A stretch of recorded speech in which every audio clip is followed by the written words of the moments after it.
Hi, everybody. Welcome back. Dr. Megan Ford, director of the UGA's Love and Money Center, back with another edition of Author Talk for you today. I am so thrilled to have Dr. Alex Melkumian joining me today. And we're going to do some talking about your upcoming book, which I'm really excited about. You are a financial psychologist, you are a financial stress expert, and you've also authored one book already. Yes, Here it is, there it is. Financial Thank you so much. Psychology, Restoring Financial Wellness in a Post-COVID Economy. We're going to spend a little bit more time focusing today on your new book coming out, which is very exciting.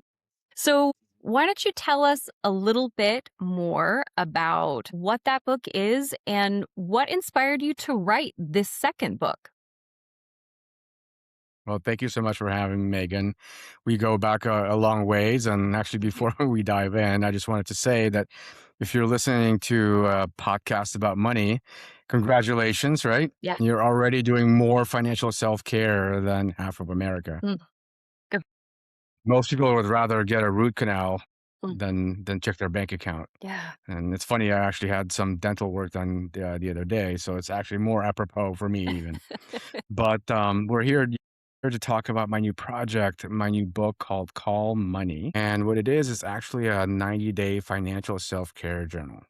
Mm. And I guess, as we jump into that topic, I should probably define what I mean by self-care, right? Uh, Well, financial self-care is a set of compassionate, repeatable money practices that help our clients, people feel safer, clearer, and more capable with money, especially under stress. And so this whole journey really started not necessarily from a spreadsheet or a budget, but it really started with a feeling. And as mm, a financial psychologist, I kept meeting people, smart people, capable people, hardworking people who weren't bad with money, but they were living in a quiet state of financial tension, overwhelm, overload, shame. And so they avoided their accounts. They avoided dealing with money like it was opening the door to shame. Yeah. Some controlled every dollar because the uncertainty felt almost unbearable. Yeah. And so between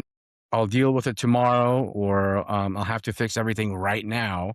Those are kind of the most extreme versions of the mindset. The question really started to arise in many different ways, which is why does money feel like this?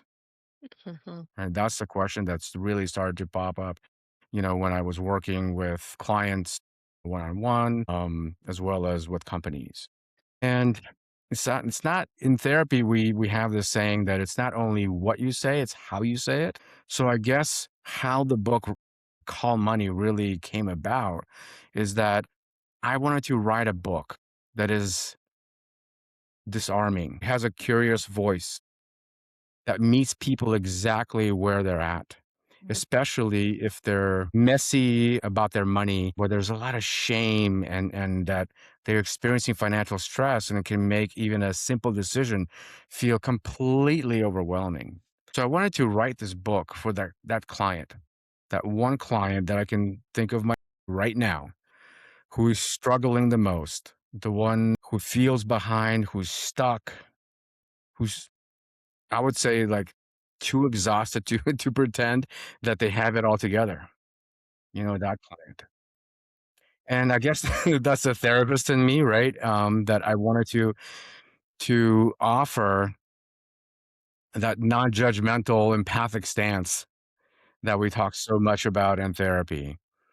Um, and that would allow space for mistakes around money, to have space for repair, to have space for growth. And that tone is gentle but honest, and it's deeply fixing. And it's kind of less about fixing things. And a lot of content out there seems to be, focused on resetting and fixing and pivoting out of your current financial situation. And this is not about that.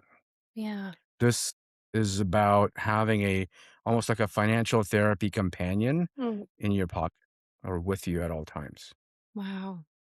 There's so much to unpack there. First, what a wonderful contribution to the needs that you and I as practitioners, we see people with these types of needs all the time, really overwhelmed, not sure where to start, even very much scared, as you said, to kind of approach this topic in any way. It doesn't feel safe. It feels anxiety provoking. So to take the Yeah. stance of, that gentle guide, that gentle coach, that gentle voice, that stance of reassurance and confidence building, that you can have a different experience with money than you feel Yes. right now. And just sort of open up the door to possibilities is such a gift for people because I think we get really narrow in how we experience money for a lot of very legitimate reasons. But what a wonderful contribution. And so I imagine this is launching soon, right? This is coming up. It's launching a week from today. Thank you for asking. Yes, next Thursday, February 12th, 2026. Well, congratulations. I think that's Thank you. amazing. And I love that there's this element of like a time frame too. You said like a 90-day sort of self-care journal, which I think is really approachable for a lot of folks who are like, okay, I'm a little bit scared to take some really big steps, but maybe I can take some small steps. Maybe I can commit to just like 3 months, see how it goes. And so I'm curious if that's how you thought about approaching it. Small steps can add up to big changes. Like, what was your thought process behind that? Well, to give you the full context, first of all, thank you so much for mentioning my first book. Sure. And the question that that book answered was, how do we deal with what I call the epidemic of financial stress, which really has been happening for decades, Yeah. but only in the recent years have we really started to pay attention to it. Mm. And that book really was built on the premise that I still believe actually is the missing link, which is financial literacy plus financial psychology equals financial health, because information alone, it doesn't calm your nervous system, right? And unfortunately, mindset work alone doesn't pay the bills either. Probably some of us wish that Mhm. happened, but unfortunately it doesn't. And so the book offered the understanding. But when it reached the world, there was a missing piece. And that missing piece, kind of came back to me in questions of, well, all this makes sense, but where's the how to? Where's the practical guide, right? From my clients, from readers. And so Calm Money was born out of that need. Mhm. It was born to answer that daily life how to. And here's the reframe that really kind of, I guess it sits at the heart, is that if a financial planner or comes up with a budget, that's the front door into financial health. But financial self-care is often sort of the back door. And for a lot of people, walking through the front door feels impossible. I kind of equate it to having a hot stove moment. Like any time you have contact with money, it's painful. You experience it as pain. It's overwhelming, it's stressful, it's shaming. So you're not very likely to come back with a smile and do it all over again. Yeah. And so shame and threat and overwhelm and all those old stories, it's like trying to do math while your body is bracing for impact, right? And so our nervous system is so activated that we can't even think straight a lot of times. And so one of the truths that Calm Money addresses is that a triggered mind is a controlled mind. And when you're activated, you're not choosing the next right response from a financial planning standpoint. You're reacting, Yeah. right? You're kind of going with the wind and you're flailing. So Mhm. Calm Money is that gentler entry point, and financial self-care is the gentler way. And it makes planning actually possible. Now, kind of going back into the journaling part, when you actually zoom out for a second, Calm Money is not just one thing. There's I actually started with the idea of that 90-day journal and answering that how to. But what I noticed is that what was missing is the philosophical framework that was necessary and needed to explain Sure. the way into the 90-day journal. Mhm. And so the book itself, there's a book and there's kind of the journal and the workbook, Yeah. two separate items. Ah, The book gives the understanding, and the journal builds the habit of self trust, right? That's the practical application. And together they create the pathway from overwhelm to awareness to choice, right? yeah. And so that's the path, they create that pathway from overwhelm to awareness to choice.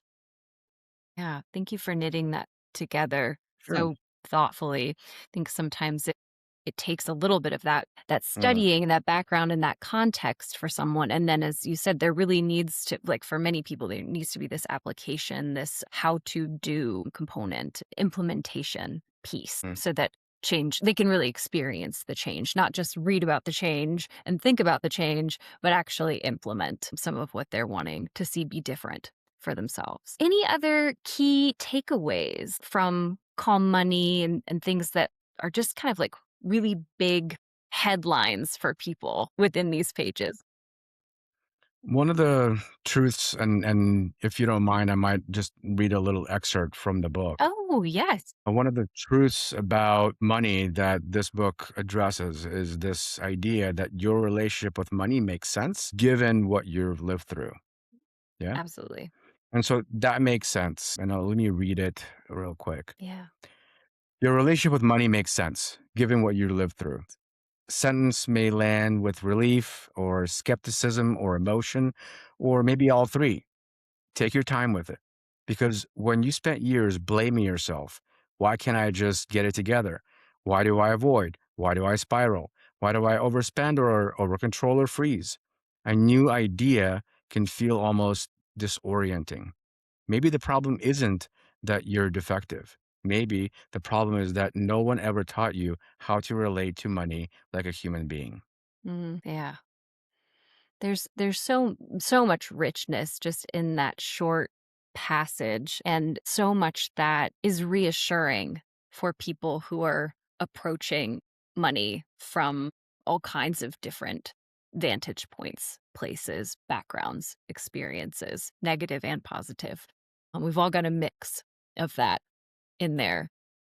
Absolutely, and that's what we see in the rooms as financial therapists.